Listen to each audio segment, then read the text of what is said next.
రే సంతోష్, కళ్యాణ్, రే సంతోష్.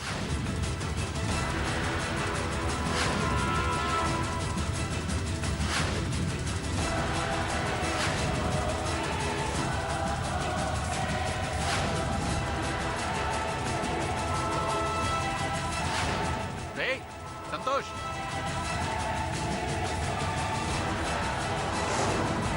రే సంతోష్, సంతోష్.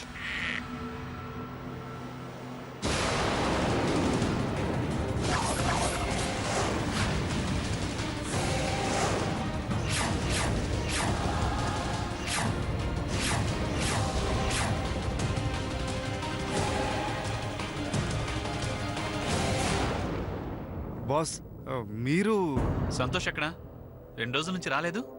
అది బాస్ మరి అది ఎక్కడా అని అడుగుతున్నాను. ఉన్నాడు బాస్. ఉంటే పిలు. అది కళ్యాణ్, నిన్నే పిలు. అంటే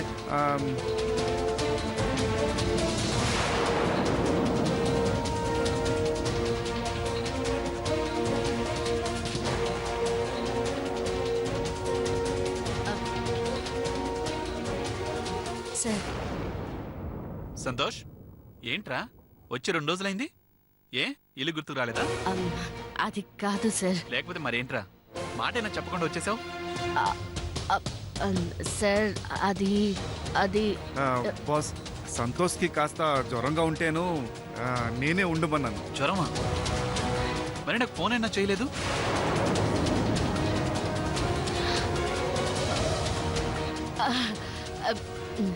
తగ్గిపోయింది సార్. సరే పద. బాస్, ఒక 2 రోజులు సంతోష్ ఇక్కడే. చూడు కళ్యాణ్, వీళ్ళు లేకపోతే నాకేం తోచట్లేదు. ఒక్క క్షణం కూడా వీడిని ఇక్కడ ఉంచను. పదరా. బాస్ అది నువ్వు ఇంకేం మాట్లాడుకు. నేను సంతోష్ని తీసుకెళ్తున్నాను. వాడికి అన్నీ నేనే చూసుకుంటాను. ఓకేనా? పదరా. ఆరా.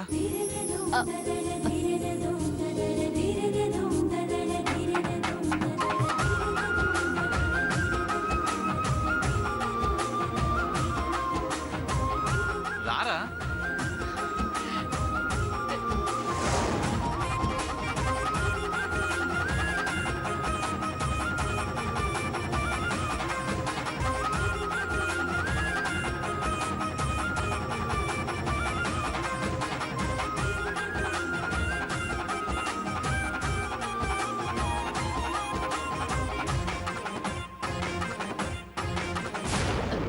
కారెక్కు.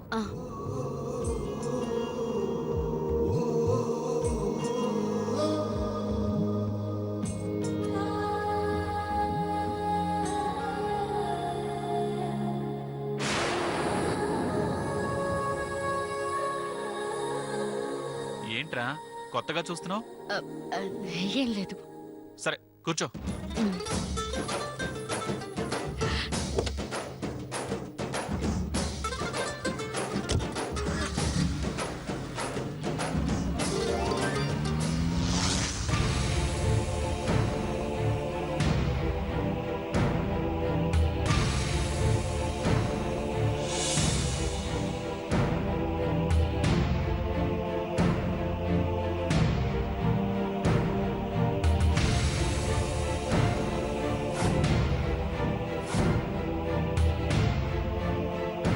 She is all right. Food poison అయింది అంతే.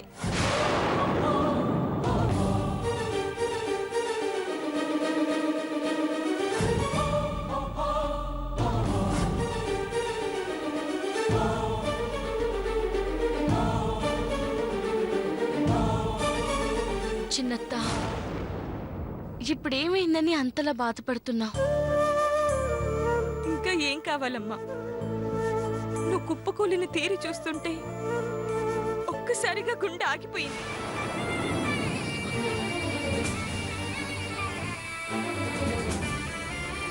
నీ చేతని తల్లికి పిండం పెట్టిస్తే ఆ తల్లి ఆత్మ శాంతిస్తుందనుకున్నానే కానీ నీ ప్రాణాల మీదకి వస్తుందనుకోలేదు.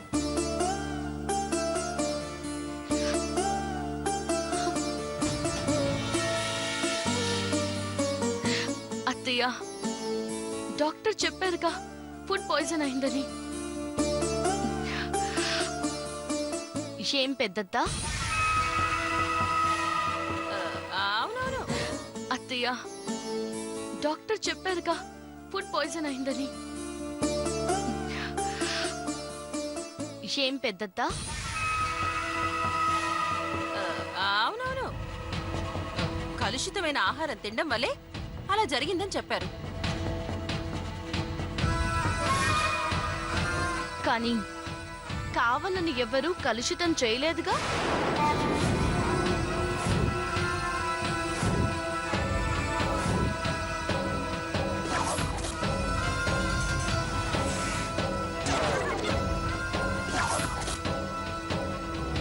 అదే బ్యాడ్ లక్.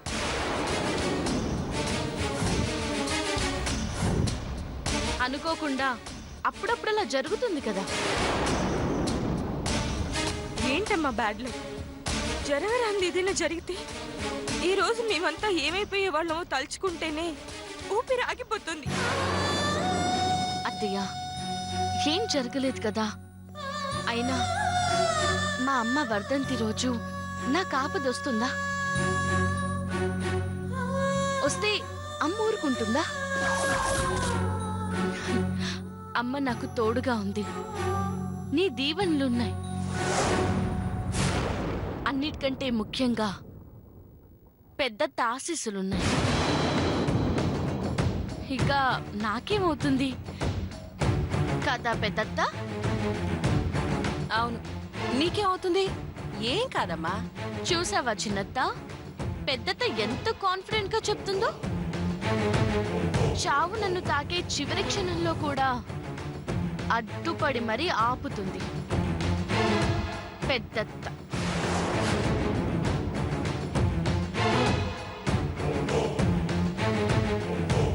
నేను చెప్పింది నిజమే కదా పెద్దత్త? అక్షరాల నిజమమ్మా. నా ప్రాణాన్ని అట్టు పెట్టైనా నీకేం జరగనివ్వను.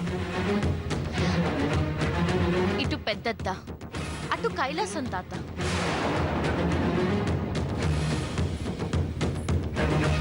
ఇక నాకేం జరుగుతుంది? నువ్వు నిశ్చింతగా ఉండు చిన్నత్త. అదిగో అలా బాధపడుతూ నేను ఏడుస్తాను. సర్లేమ్మా, నేనేం బాధపడను, నువ్వు వెళ్ళు.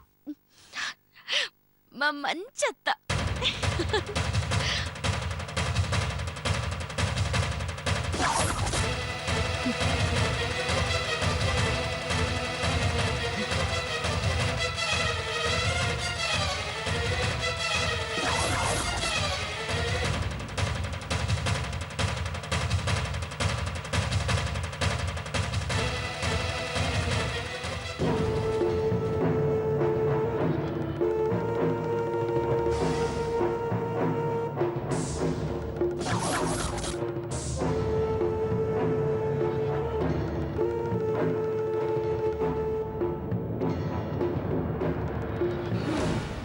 మావయ్య,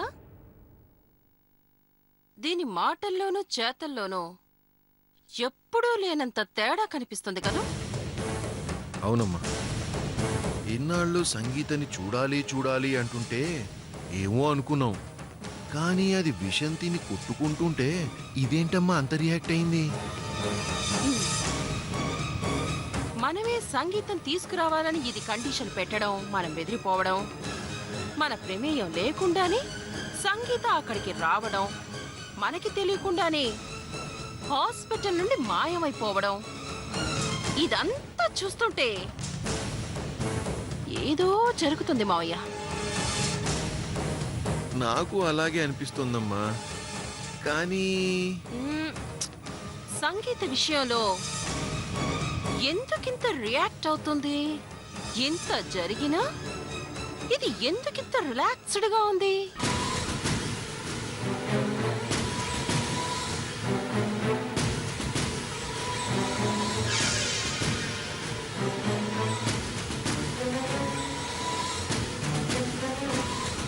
అదే నా రోబో బుర్రకి అర్థం కావట్లేదమ్మా.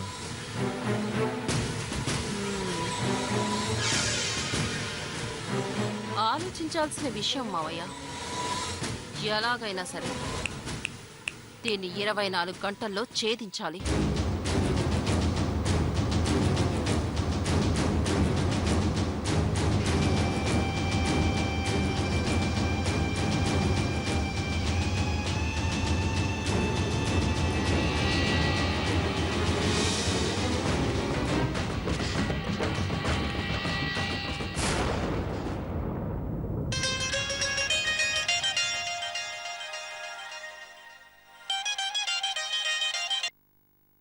గీత, కళ్యాణ్, అక్కకి ఇప్పుడు ఎలా ఉంది? పర్వాలేదు గీత. సిద్ధు వచ్చి తీసుకువెళ్ళాడు. సిద్ధు తీసుకెళ్ళాడా? అవును గీత, 2 రోజుల నుంచి సంగీత సిద్ధు ఇంటికి వెళ్ళలేదు. అందుకే సిద్ధు వచ్చి తీసుకువెళ్ళాడు. ఆ, ఈ పరిస్థితుల్లో ఎందుకు పంపావు కళ్యాణ్? మరేం చేయమంటావు? ఏం చెప్పి ఆపమంటావు? ఏం చెప్పినా కూడా సిద్ధుకి సంతోష్ ఎవరని అనుమానం వస్తుంది.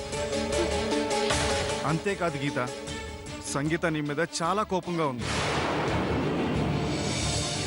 ప్రసాదంలో విషం పెట్టింది నువ్వేనని అనుమానం పడుతుంది.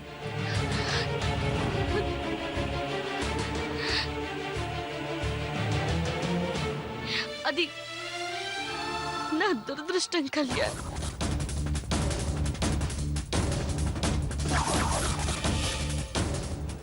గీత, నీ పేరెత్తితేనే సంగీత అసహించుకుంటుంది గీత.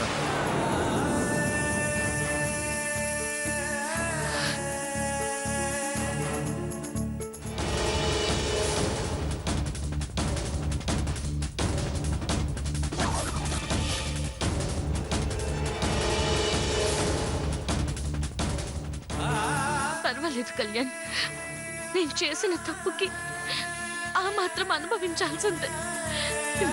కానీ అక్కని మాత్రం కాపాడుకోవాలి. అది సరే గీత, సంగీత సిద్ధు దగ్గర ఉన్నంత కాలం ప్రమాదం ఏమీ లేదు. కానీ ఇదంతా చేసింది సింధూర్ అని తెలుసు కూడా ఇంకా నువ్వు నోరిప్పకపోవడం ఏంటి? ఇప్పటికైనా దాని అరాచకాలన్నీ బయట పెట్టొచ్చు కదా. కళ్యాణ్, ఇప్పుడు నేను చేయాల్సింది ఆ రాక్షసి కిరాతకాన్ని బయట పెట్టడం కాదు, సిద్ధుని అక్కని ఒక్కటి చేయడం.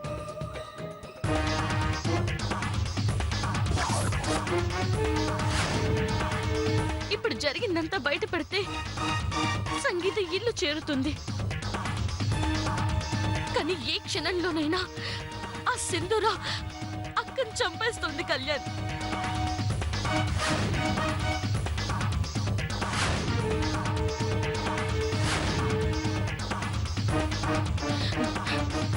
ముందు అక్కకి బలమైన సపోర్ట్ కావాలి. అది సిద్ధుయే. వాళ్ళిద్దరూ ఒకటైతే ఆ సింధుర అక్కనేమీ చేయలేదు.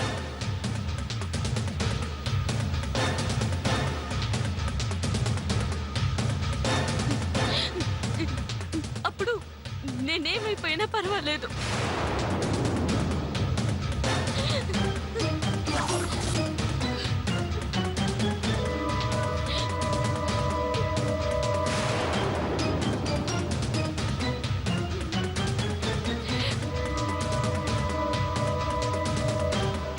అందుకే నేను నోరు విప్పట్లేదు.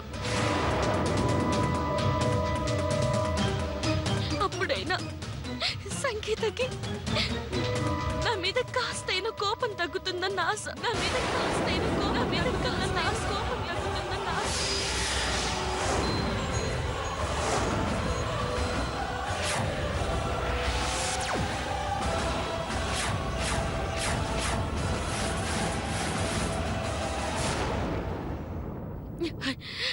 చూడు, ఎట్టి పరిస్థితుల్లోనూ సంగీత నీ దగ్గర ఉందన్న విషయం ఎవరికీ తెలియకూడదు. ఎవరికీ తెలియకూడదు.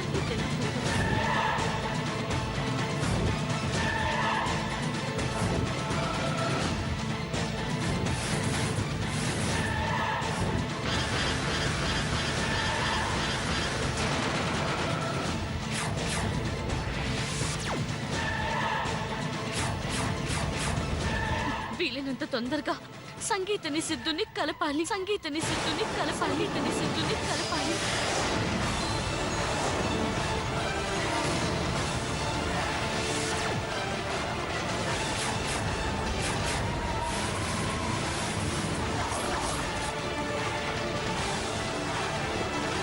నేను చేసిన తప్పుని దిద్దుకోవాలి.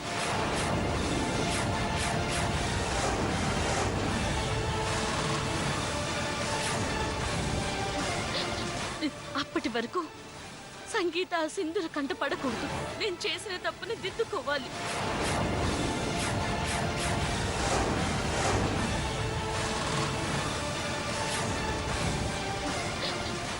అప్పటి వరకు సంగీత సింధుల కంట పడకూడదు. సంగీత సింధుల కంట పడకూడదు.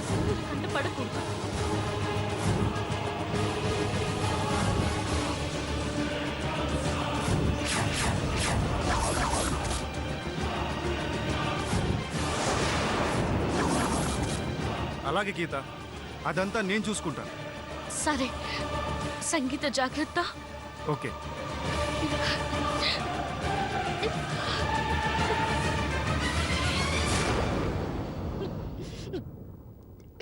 ఏయ్ ఏయ్ ఏయ్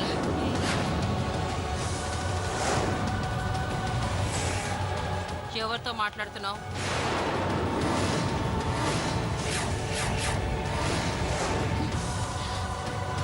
హా? నా బాయ్ ఫ్రెండ్. నీకు అవసరమా? నువ్వు ఎవరితో మాట్లాడుతున్నావో అవసరం లేదు, కానీ సంగీత ఎక్కడుందో మాత్రం నాకు అవసరం.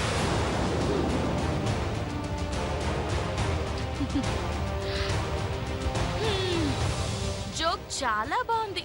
ఏయ్, జోక్ అంటే సంగీత నీ దగ్గరే ఉంది, ఇది కన్ఫర్మ్. పాపం, రాత్రి నీకు కలొచ్చినట్టుంది. ఏయ్, లేకపోతే ఏంటి? సంగీతని నీ దగ్గరే పెట్టుకుని తన తల్లికి స్వయంగా తన చేత్తోనే పిండి ప్రదానం చేయించి ఇప్పుడు కొత్తగా మాట్లాడుతుంటే జాలేస్తుంది. ఏయ్, ఆడిన డ్రామాలు చాలు, మర్యాదగా అడుగుతున్నాను, ఎప్పటికైనా చెప్పు, సంగీత ఎక్కడుందో? హా, సరే, నాది డ్రామా.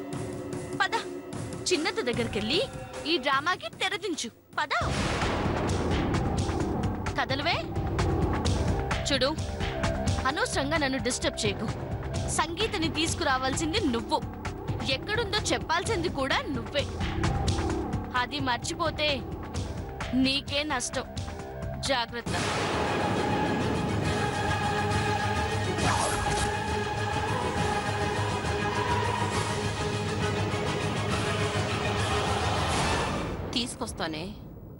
తీసుకొస్తాను. సరైన టైంకి దొరికావు. సంగీత 24 గంటల్లో బయటికి తీసుకొస్తాను.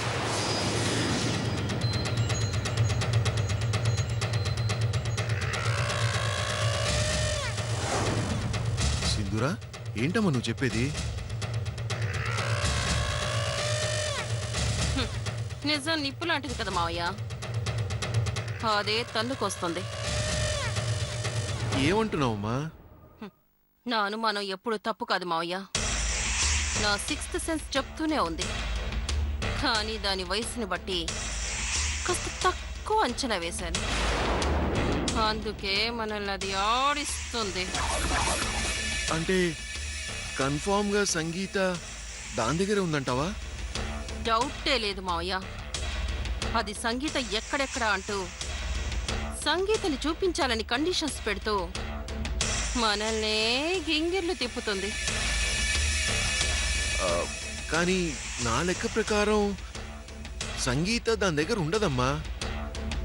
కళ్ళ ముందు లేదు, ఇది దాని కంట పడకుండా మెయింటైన్ చేస్తూ ఎక్కడో చాటుగా సంగీతని పెట్టింది.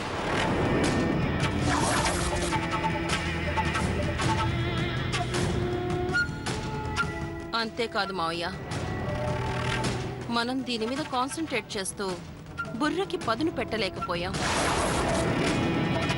ఈ వ్యవహారంలో మనం ఇంకొకరిని మర్చిపోయాం.